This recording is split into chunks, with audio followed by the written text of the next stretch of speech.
Bonjour, dans cette vidéo, nous allons parler de domaine de définition d'une fonction. C'est-à-dire qu'on va chercher pour quelle valeur de x la fonction est définie.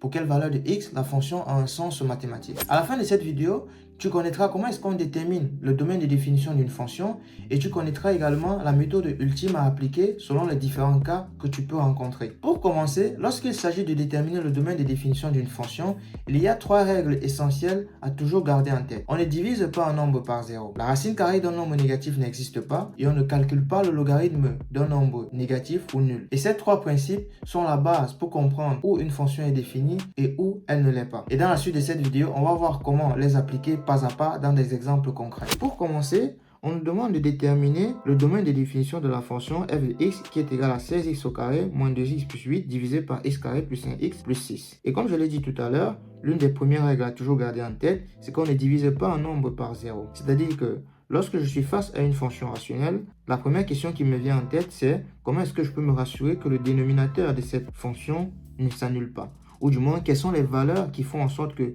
le dénominateur s'annule. Et ce sont ces valeurs que je dois exclure du domaine de définition. Dans ce cas, cette fonction f existe, bien, si et seulement si son dénominateur est différent de 0.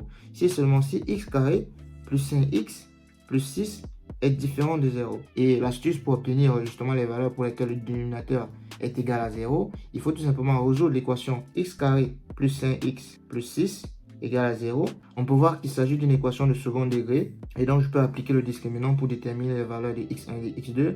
On sait que delta est égal à b carré moins 4 fois a fois c, ce qui me donne 25 moins 4 fois 1 fois 6. J'obtiens delta égal à 1. Delta est supérieur à 0 et donc, j'ai deux solutions pour cette équation. J'obtiens donc x1 qui est égal à moins b moins racine de delta sur 2a, ce qui me donne moins 5 moins 1 sur 2, moins 6 sur 2, moins 3. x2 qui est égal à moins 5 plus 1 sur 2, moins 4 sur 2 est égal à moins 2. Et maintenant, je sais que les valeurs pour lesquelles le dénominateur s'annule sont moins 3 et moins 2. Et ce sont ces valeurs que je dois exclure. Et là, je peux conclure que le domaine de définition de cette fonction, c'est l'ensemble R dans lequel j'enlève les valeurs moins 3 et moins 2. Et donc, le domaine de définition de cette fonction, c'est R privé de moins 3 et de moins 2. Et comme je l'ai dit, on a pu obtenir cette valeur, on a pu obtenir ce domaine de définition tout simplement parce qu'on s'est rappelé qu'on ne peut pas diviser un nombre par 0. Donc lorsque je suis face à une fonction rationnelle, la question que je me pose c'est comment est-ce que je fais, comment est-ce que je me rassure que le dénominateur ne s'annule pas? Je vais donc chercher les valeurs pour lesquelles le dénominateur s'annule, je vais les exclure de l'ensemble. Dans le deuxième cas, comme je l'ai dit, la racine carrée d'un nombre négatif n'existe pas. Et on va appliquer cette notion dans cet exercice. Là, on a la fonction f de x est égal à racine carrée de x carré moins 3x moins 18. Et on nous demande le domaine de définition de cette fonction. Comme je l'ai dit, tu te souviens, la racine carrée d'un nombre négatif n'existe pas. C'est-à-dire que cette fonction n'aura de sens que lorsque tout ce qui se trouve à l'intérieur de la racine est supérieur ou égal à 0. Donc f existe à un sens si et seulement si x carré moins 3x moins 18 est supérieur ou égal à 0. Ok? Et donc il est question d'étudier le signe de ce polynôme de second degré x carré moins 3x moins 18 égale à 0 et déterminer les intervalles où elle est supérieure ou égale à 0. Et il s'agit là donc de résoudre une inéquation. Et comment est-ce qu'on fait pour résoudre une inéquation? On va résoudre l'équation correspondante et on va étudier le signe de cette équation. Donc, je vais résoudre l'équation x carré moins 3x moins 18 égale à 0.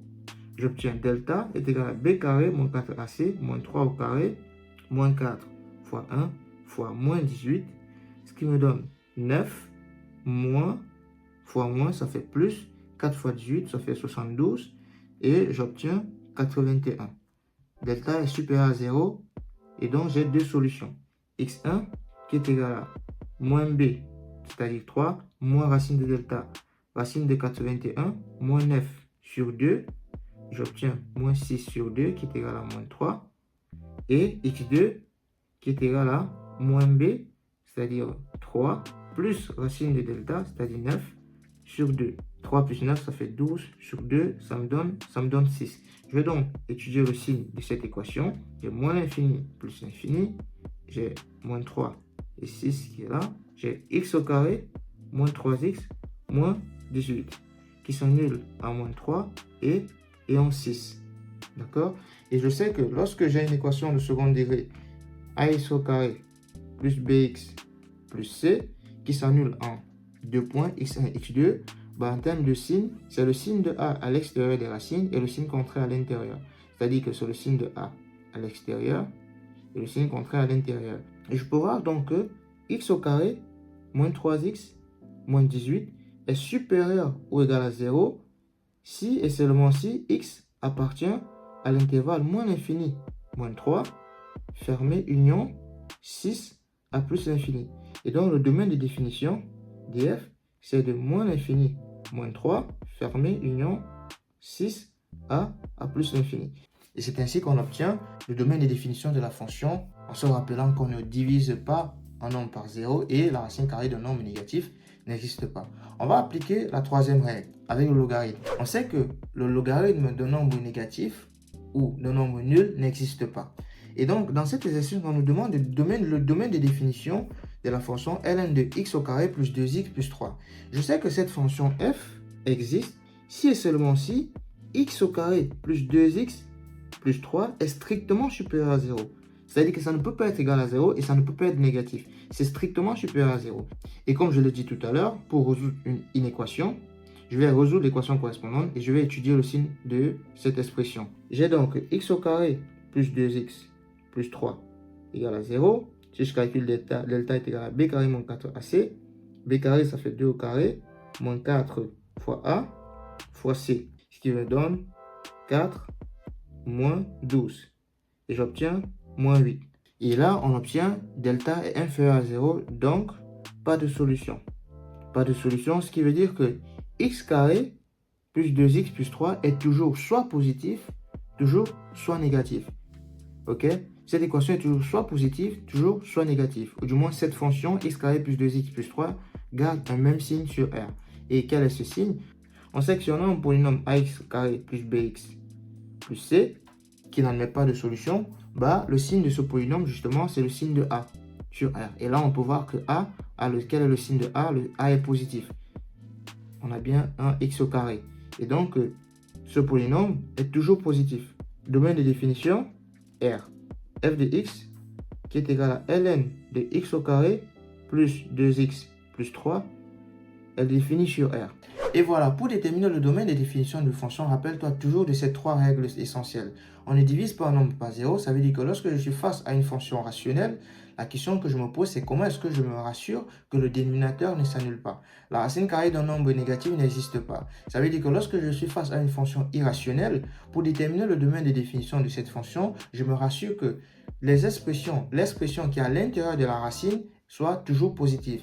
Et à la fin, le logarithme d'un nombre négatif ou d'un nombre nul n'existe pas. On ne peut pas calculer le logarithme d'un nombre négatif ou d'un nombre nul. Ce qui veut dire que lorsque je suis face à une fonction logarithmique, la question que je me pose pour déterminer le domaine de définition de cette fonction, c'est je me rassure que l'expression qui est à l'intérieur de la fonction logarithme soit toujours strictement supérieure à 0. Bien, voilà ce que je voulais dire pour aujourd'hui. J'espère que la vidéo t'a plu. N'hésite pas à t'abonner si ce n'est pas encore fait et lâche un gros pouce bleu pour me signifier que tu as aimé la vidéo. On se donne rendez-vous au prochain exercice. Ciao!